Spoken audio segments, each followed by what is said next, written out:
আজকের দিনটি মায়ানমার এবং ব্যাংককের ইতিহাসে এক ভয়ঙ্কর দিন হিসেবে লেখা থাকবে। রিক্টার স্কেলে 7.7 মাত্রার এক শক্তিশালী ভূমিকম্প মুহূর্তের মধ্যেই সবকিছু তছনছ করে দিয়েছে।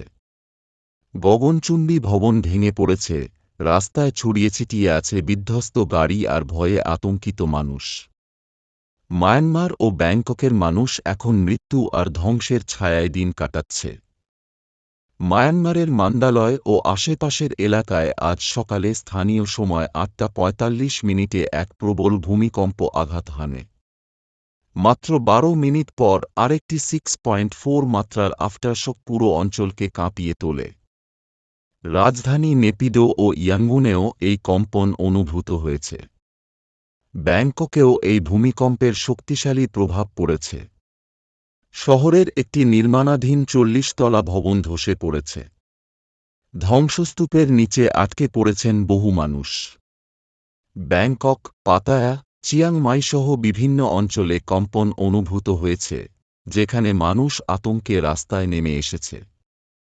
ভয়ঙ্কর ধ্বংসলীলা। মায়ানমারে শতাধিক বাড়িঘর ধসে পড়েছে।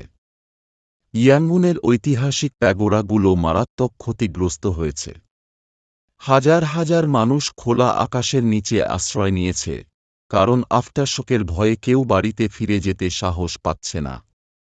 ব্যাংকক এর বহু সেতুতে ফাটল ধরেছে, কয়েকটি প্রধান রাস্তা বন্ধ হয়ে গেছে, হাসপাতালগুলোতে আহত মানুষের ভিড়ে উপচে পড়ছে।